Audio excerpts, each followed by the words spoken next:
Mereka mengatakan bahwa apa yang menarik diri justru menarik hati. Bahwa apa yang tidak dapat kita miliki menjadi hal yang paling kita inginkan. Itu bukanlah sebuah kebetulan. Itu adalah hukum tak tertulis dari jiwa manusia. Ketika seseorang tidak memberikan dirinya sepenuhnya, ketika mereka menahan sebagian dari diri mereka, sesuatu bangkit di dalam diri kita. Rasa ingin tahu, ketertarikan, hasrat. Ini bukan sihir. Ini adalah psikologi yang mendalam. Dan tidak ada yang memahaminya lebih baik daripada Carl Jung. Kita hidup di dunia di mana cinta sering disalahartikan dengan ketersediaan yang terus-menerus. Pesan setiap 5 menit, membaca cerita, balasan instan, penjelasan terus-menerus tentang apa yang kita rasakan dan mengapa. Tetapi apa yang terjadi ketika seseorang tidak langsung merespon? Ketika mereka tersenyum tetapi tidak sepenuhnya terbuka. Ketika mereka hadir namun tidak memaksakan apapun, sesuatu berubah. Sesuatu mulai membara. Jantung berdetak lebih cepat. Pikiran mulai bermimpi dan jiwa terbangun. Menurut Jung, kita terpesona justru oleh apa yang tidak sepenuhnya kita pahami. Apa yang tidak bisa kita miliki sepenuhnya membuat kita terpikat. Dan hal yang berada tepat di luar jangkauan kita bisa membuat kita hampir terobsesi. Bukan karena orang ini sempurna, tetapi karena mereka menjadi cermin dari kekurangan, hasrat, dan bagian diri kita sendiri yang belum selesai. Jarak emosional bukanlah sikap dingin, ketidakpedulian, atau permainan menghilang dan manipulasi. Ini adalah energi halus yang berkata, "Aku di sini. Aku memilihmu, tapi aku juga milik diriku sendiri." Ini adalah kedekatan tanpa ketergantungan, cinta tanpa kehilangan jati diri seseorang, tatapan tanpa perlu mengemis. Kombinasi ini sangat kuat karena jiwa tidak jatuh cinta pada tubuh yang menyerah tanpa batas, melainkan pada misteri yang menjaga esensinya, bahkan dalam cinta. Dalam psikologi Jungian, ada sesuatu yang disebut proyeksi. Kita melihat pada orang lain apa yang secara tidak sadar kita cari dalam diri kita sendiri. Ketika seseorang tidak sepenuhnya mengungkapkan diri mereka, tidak menunjukkan semua emosi mereka, tidak memberikan seluruh waktu mereka, pikiran mulai mengisi ruang kosong dengan imajinasi. Kita mengidealkan, kita membayangkan, kita bermimpi.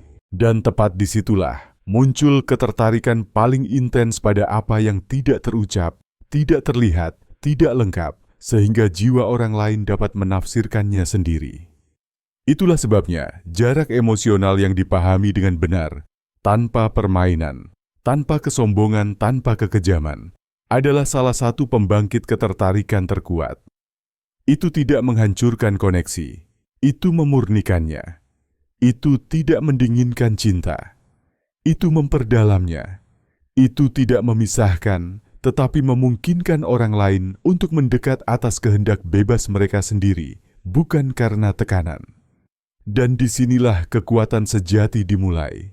Ketika kamu tidak lagi ingin dicintai karena kebutuhan, tetapi karena kebebasan, karena pada saat kamu berhenti mengemis perhatian, orang lain mulai mencarimu dengan niat yang tulus. Bagian 2.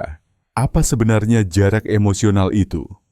Kebanyakan orang mengira jarak emosional adalah sikap dingin, ketidakpedulian, atau kurangnya cinta. Tapi itu salah. Jarak emosional yang sejati tidak berarti mengabaikan seseorang, menghilang, atau menyebabkan rasa sakit untuk memaksakan perhatian.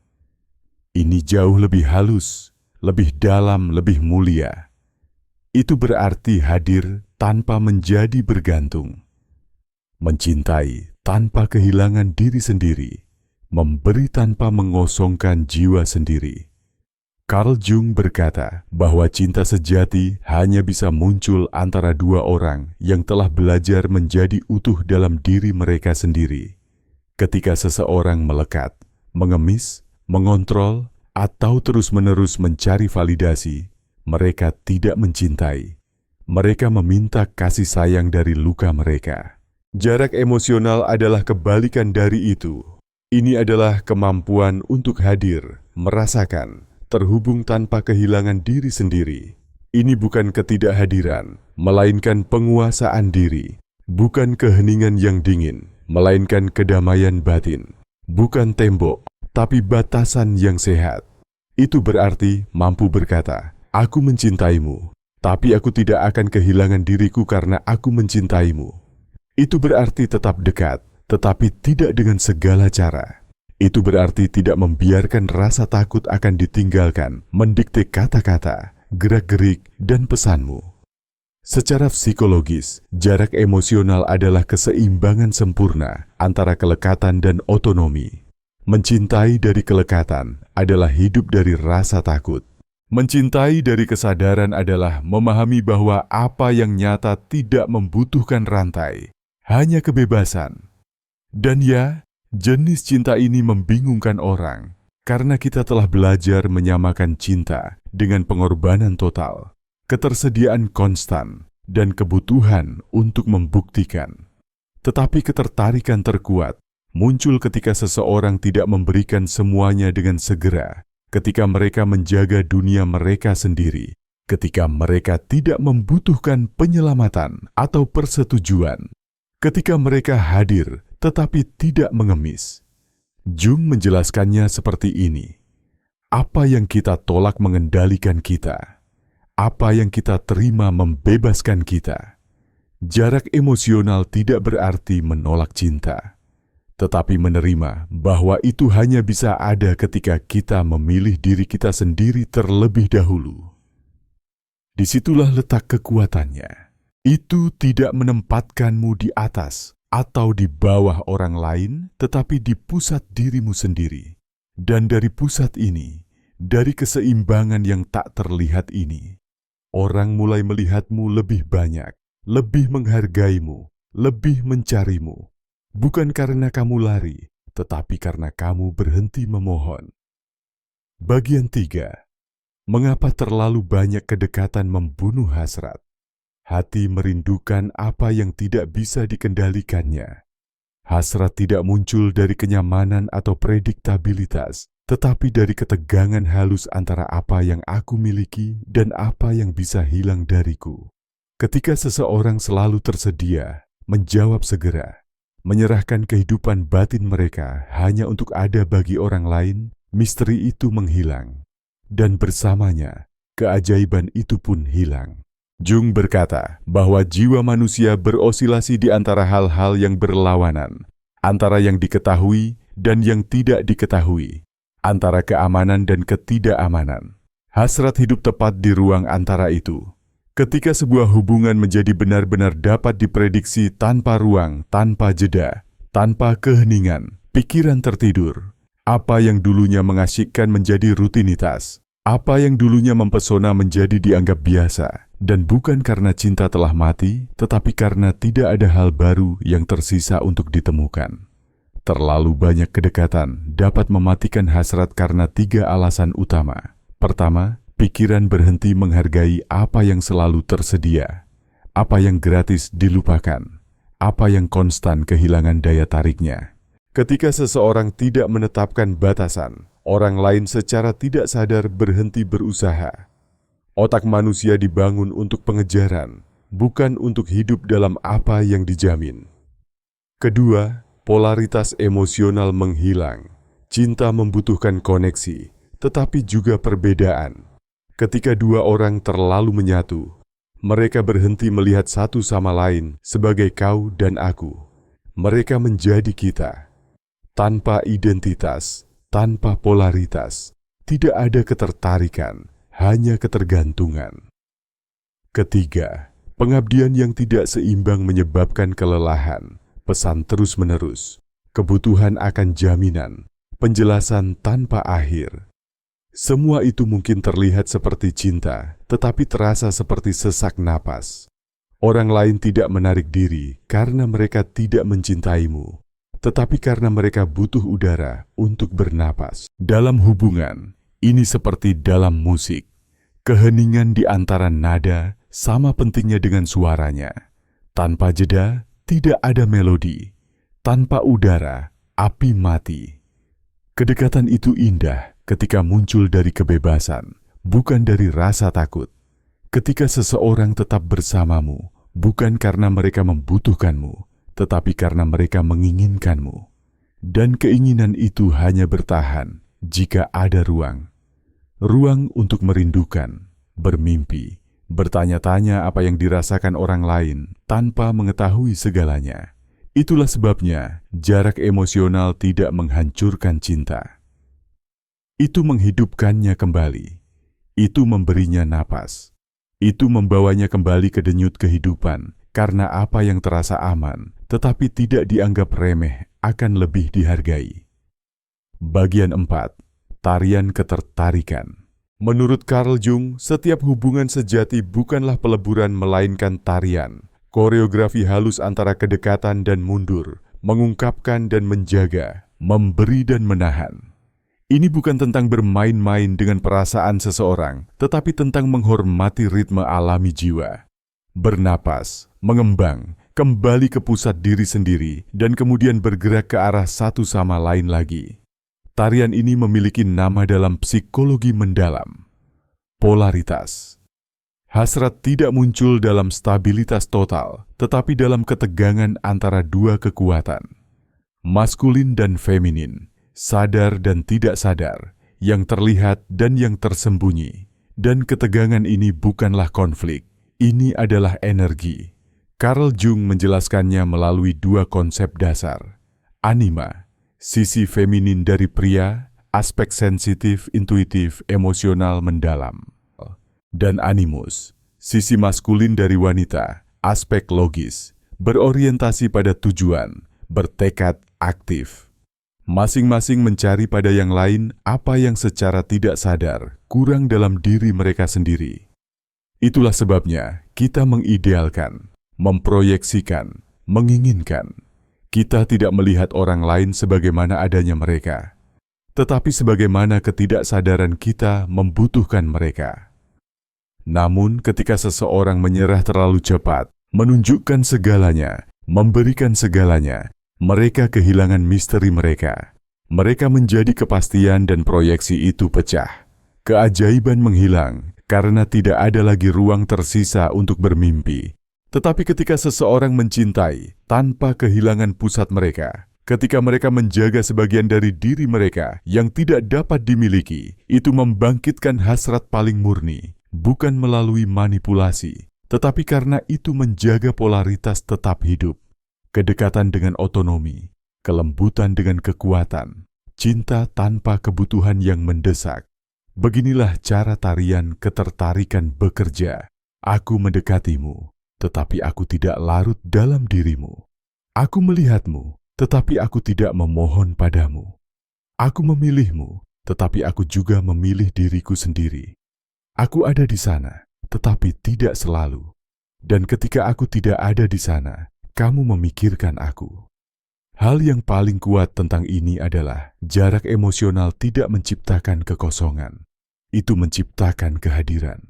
Karena dalam keheninganmu, orang lain mulai mendengar diri mereka sendiri. Dalam jedamu, mereka merasakan keinginan mereka sendiri. Dalam ketidakhadiranmu, mereka menyadari betapa mereka membutuhkanmu. Jung berkata, pertemuan dua jiwa itu seperti kontak dua zat kimia. Jika ada reaksi, keduanya berubah. Tetapi transformasi ini hanya mungkin jika keduanya menjaga individualitas mereka. Bagian 5. Bagaimana seseorang bisa menerapkan jarak emosional dengan elegan tanpa manipulasi? Jarak emosional bukanlah keheningan yang dingin, bukan kesombongan, bukan ketidakpedulian, juga bukan menghilang yang dimaksudkan untuk menghukum atau memprovokasi. Ini adalah seni, keseimbangan, pengendalian diri, kemampuan untuk mencintai tanpa mengemis, untuk menjadi dekat tanpa kehilangan diri sendiri, untuk merasakan tanpa memberikan jiwamu dalam kepingan-kepingan. Ini bukan tentang bermain-main dengan orang lain, tetapi tentang menghentikan permainan melawan dirimu sendiri, Untuk mencapai ini, kamu harus menerapkan jarak dengan elegan, kehangatan, dan martabat. Pertama, temukan jalan kembali ke dirimu sendiri sebelum mencoba memenangkan orang lain kembali. Kamu tidak bisa menarik siapapun jika kamu telah menelantarkan dirimu sendiri. Energi paling kuat datang bukan dari mengejar, tetapi dari kedamaian batin. Jaga rutinitasmu, tidurmu, pikiranmu. Berhentilah memeriksa ponsel atau media sosial mereka. Kembali ke dirimu sendiri karena hanya dari pusat inilah magnetisme sejati muncul. Kedua, jangan jelaskan diammu. Biarkan mereka menafsirkannya. Kamu tidak perlu membenarkan setiap jeda, setiap penundaan, setiap momen untuk dirimu sendiri. Ketika kamu menjelaskan terlalu banyak, kamu kehilangan misterimu. Ketika kamu tetap diam dengan bermartabat, kamu membangkitkan kesadaran. Ketidakhadiranmu yang ditempatkan dengan baik mengatakan lebih banyak daripada pidato emosional manapun. Ketiga, kamu bisa mencintai dengan penuh gairah tanpa meyakinkan, memaksakan, atau mendesak. Mereka yang ingin tinggal akan tinggal. Mereka yang mencintaimu menunjukkannya.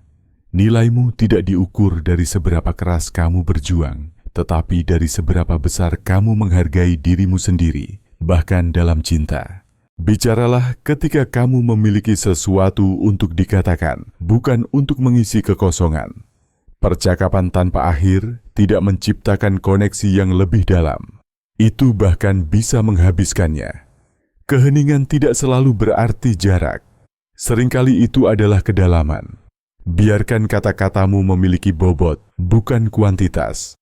Ketika kamu berbicara dari jiwa dan bukan dari rasa takut, orang lain mendengarkan dengan cara yang berbeda. Buatlah hidupmu terpenuhi dengan proyek, hasrat, misteri. Jarak emosional hanya bertahan ketika hidupmu tidak berputar di sekitar satu orang. Miliki hobi, tujuan, ritual yang memeliharamu. Jaga tubuh, pikiran, dan jiwamu.